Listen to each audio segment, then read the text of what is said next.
Sí, amigos de Dumas Informa, bueno, ayer sábado se conmemoró en Panamá el Día del Periodista.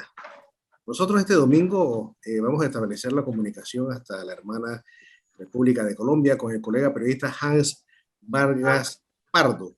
Pero vamos a conocer un poco, vamos a conversar sobre el tema del periodismo digital, las redes sociales, las páginas web, que a mi juicio, Hans, ha democratizado, ¿no?, un tanto lo que es el manejo de la información.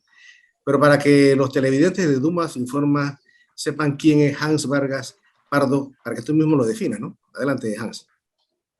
Gracias, Rigoberto. Cordial saludo para toda la audiencia.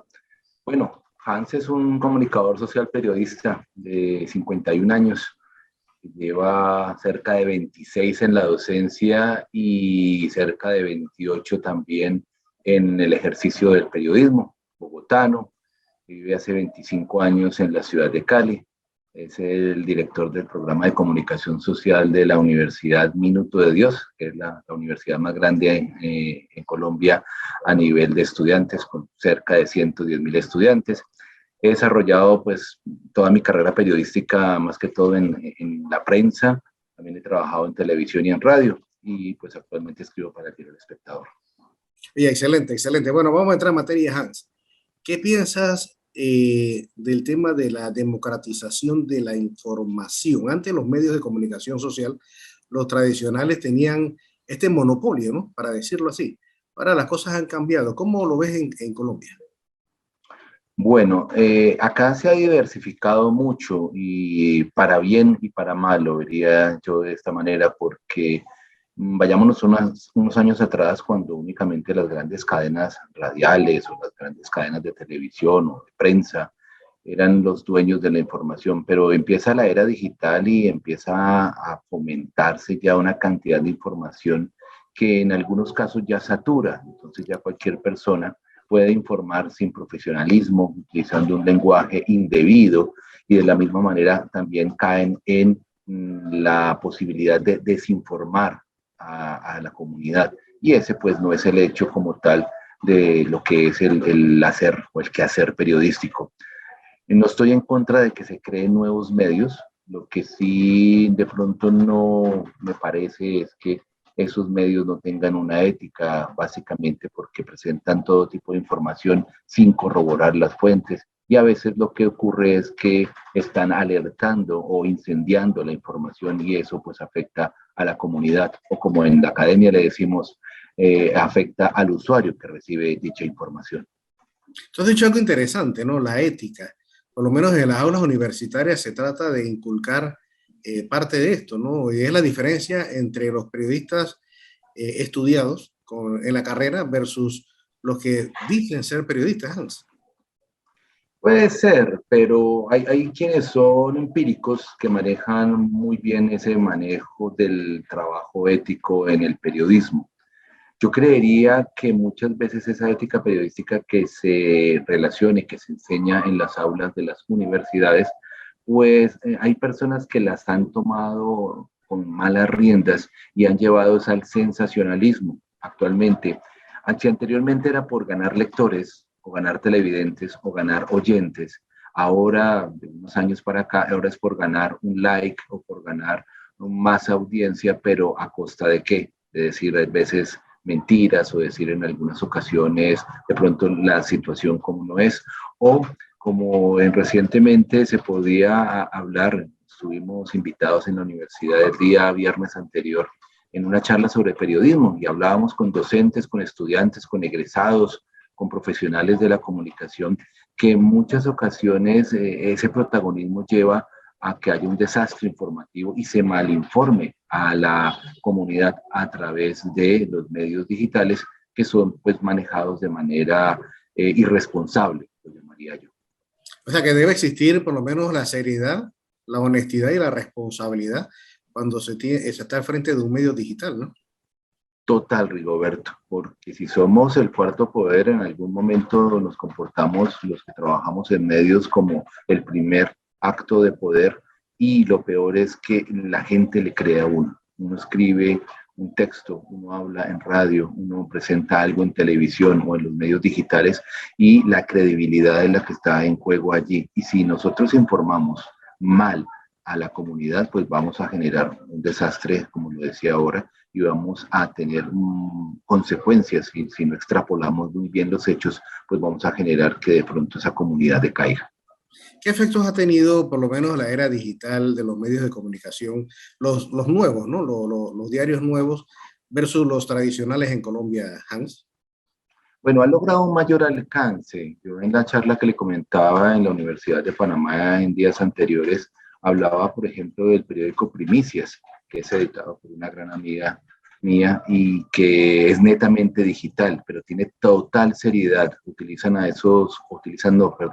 Eh, Trabajan allí unos periodistas que son íntegros, que manejan 2 o 3 idiomas, que saben de la tecnología, que saben de todo el manejo digital y de cómo llegar a cada uno de esos usuarios que de pronto ya no leen un periódico en papel o que de pronto no siguen las noticias a través de la televisión o de la radio, a través de las ondas hercianas, sino básicamente a través de la internet. Entonces es básicamente importante porque llega más rápido la información, pero allí está la importancia de saber qué se informa, cómo se informa, a la hora que se informa y sobre todo los datos que sean corroborados, no solamente cuando uno obtiene una información y, por decirlo así, la lanzan al aire sin ninguna corroborar cada uno de los actos que están emitiendo.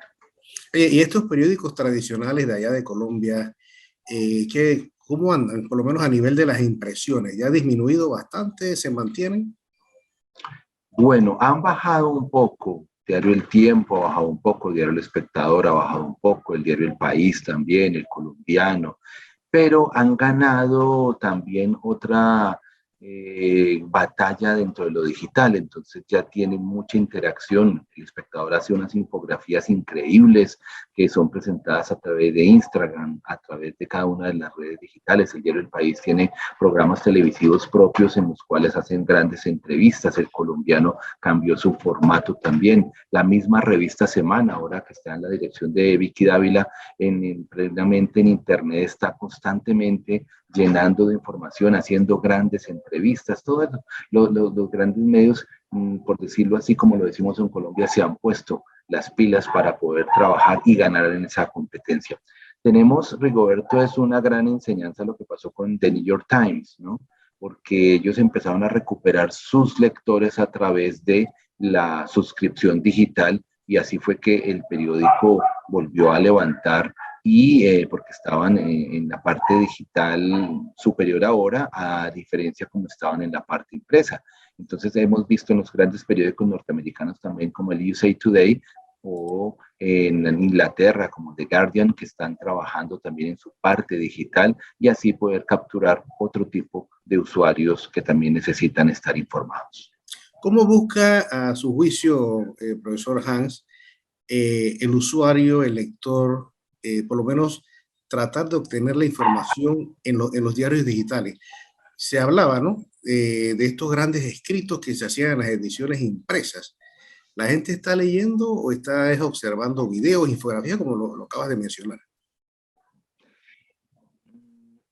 Roberto, el latinoamericano no lee. Si nosotros vemos los grandes periódicos de New York Times, por ejemplo, Los Angeles Times, son, como decimos en Colombia, sábanas de texto y una pequeña fotografía en la cual el periodista cuenta su historia. Latinoamérica no lee, Latinoamérica es más de gráficos, de información rápida, y ese es el éxito que tiene USA Today. Se mira de cada primera página de cuadernillos como si fuera la primera página del periódico, entonces el lector escoge deportes, escoge farándula, escoge las noticias duras y puras, política, y puede jugar con cada una de las ediciones del periódico. Pero el latinoamericano está más hacia lo rápido, hacia la información más sucinta, de pronto con informaciones que requieren no tanta profundidad.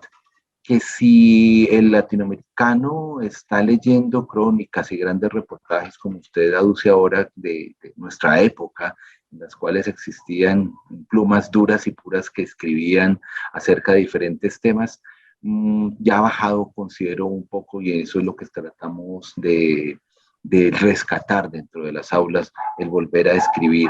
Hay portales y lo han esforzado los periódicos tradicionales, por ejemplo, en la manera de volver a crear esos reportajes largos, esos reportajes de 1 o 2 páginas, pero que sean reportajes en los cuales requieren de gran investigación. Si nos vamos a la radio y a la televisión, ahora son los noticieros rápidos de pequeñas informaciones, unas unidas a las otras, para que la persona en una media hora, en 1 hora, en 2 horas quede informada de todo lo que está ocurriendo a nivel mundial, o también con flash informativo cada determinado tiempo. En televisión también han tenido que ser mucho más agresivos para poder capturar a ese televidente que quiere estar informado, pero que tampoco quiere estar allí sentado frente al televisor. Y eso ha funcionado mucho. Por ejemplo, ahora han cambiado CN y Caracol. La edición central del mediodía empieza a las 12:30 y Caracol Televisión termina a las 3. Uno decía, uy, un noticiero de 3 horas, pero lo han dividido. Entonces, después de la media hora ya no son los presentadores del estudio central en Bogotá, sino que hay unos presentadores zonales, está el de Barranquilla, está el de Bucaramanga, está el de Cali, y empiezan a darle un juego diferente para darle una variedad a aquel televidente, para que, pienso yo, pues no sea esa información tan de pronto que se pueda él cansar de dicha información, y empiezan a ahondar mucho más en los temas internacionales, además de los deportes o de la farándula. Sí, tiene que llevar un hilo, ¿no? Oye, rescatando eso, Hans, lo que dijiste que me quedé pensando, ¿no? De que el latinoamericano no lee, estás haciendo referencias a noticias, no a las grandes obras literarias, básicamente, ¿no? Sí, no, a las noticias. Uno en el metro de Nueva York puede encontrar las personas leyendo el periódico, y el del lado que está sentado está leyendo el periódico. Sí, entonces hay en espacios de Latinoamérica que la gente en noticias no lee. En Argentina leen más que en Colombia. En Argentina escriben a través del WhatsApp, escriben mejor que muchas veces los colombianos, que acuñamos a tener las palabras partidas, a utilizar los emoticones, a utilizar muchas cosas.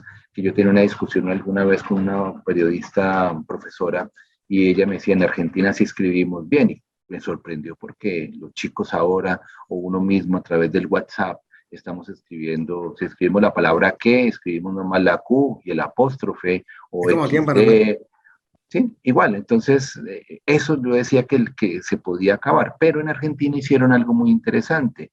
En la Universidad de Palermo y en otras universidades estaban haciendo ejercicios a través del WhatsApp para que los estudiantes escribiesen novelas, escribiesen Oh, historias, y entonces se dieron cuenta que tenían que escribir a través de el Internet, o a través del WhatsApp, de escribirlo de la mejor manera.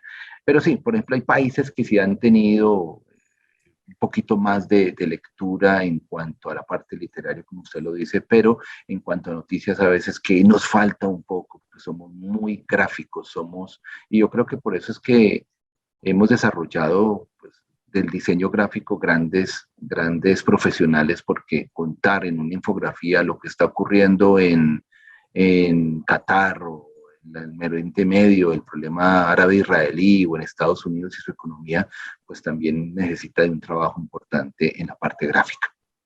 eh, dentro de, por lo menos, de las universidades, ¿no? Lo que se le enseña a los estudiantes de periodismo, cuando vemos el tema de las páginas web, que son los periódicos como siguen, en sí, pues, como tal, versus las plataformas que se utilizan en las redes sociales del Instagram, del Twitter, Facebook, bueno, YouTube es en video. ¿Cómo piensas que es la interacción que se da entre la web junto a las redes sociales? Bueno, hay 3 formas de escribir allí. Cuando uno escribe para papel es muy diferente a cuando escribe uno para la web, ¿sí? Son totalmente 2 lenguajes diferentes. El de la web es mucho más rápido, y muchas veces muchos periódicos ya han mejorado en eso.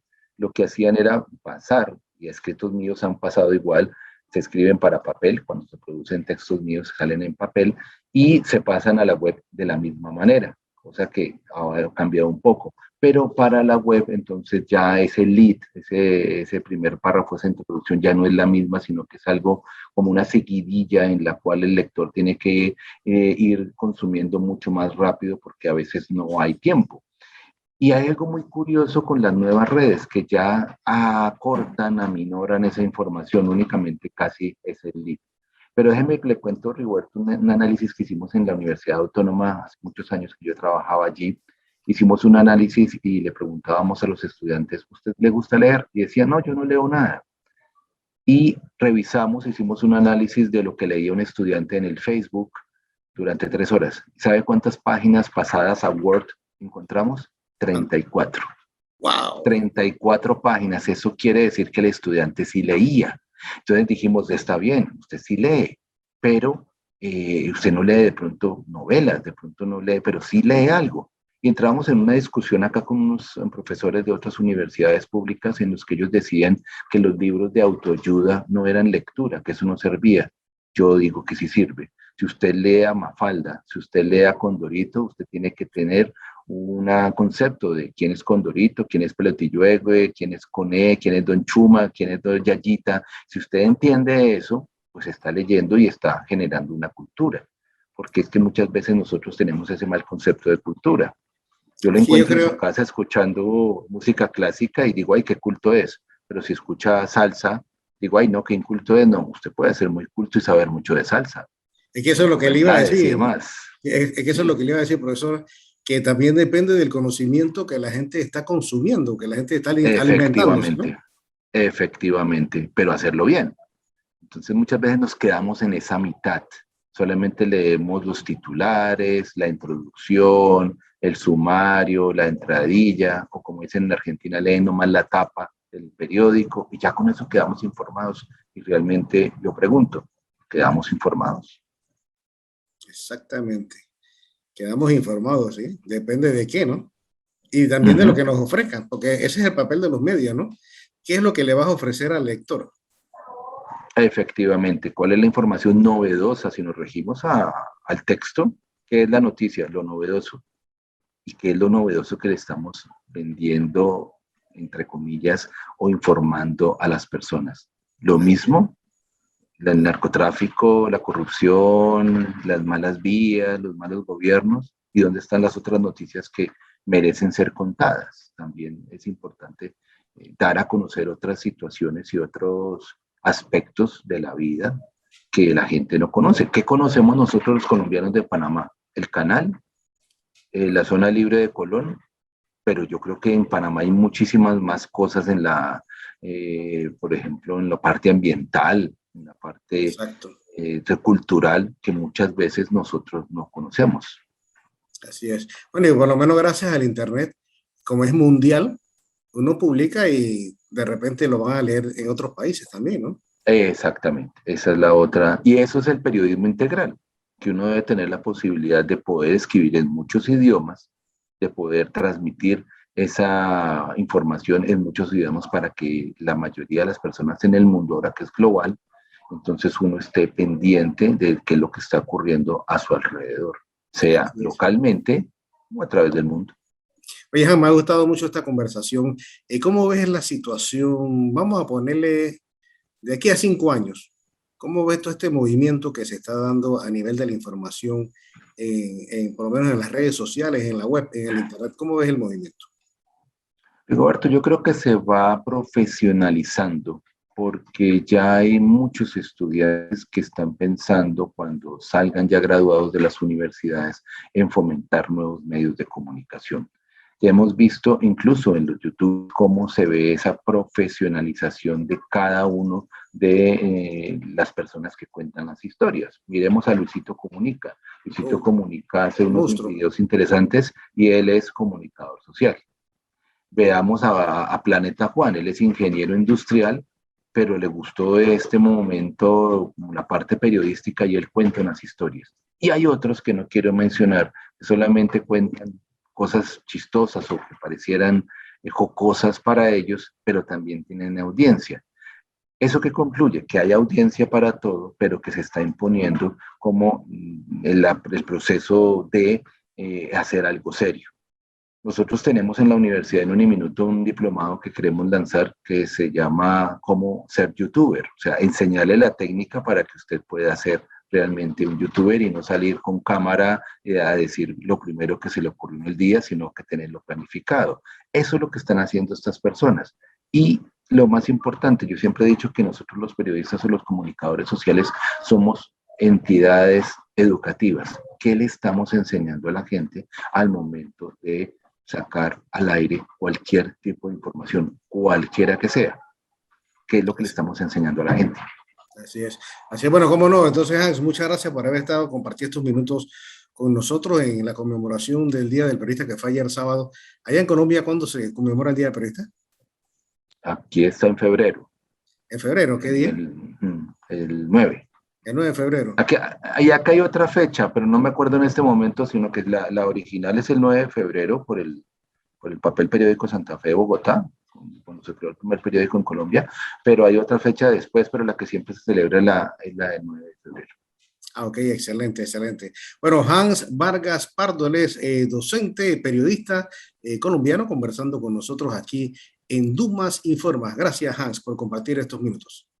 A usted muchas gracias y un saludo a la audiencia. Y bueno, esperamos que esta no sea la última vez que hablamos a través de este medio de comunicación. Así es.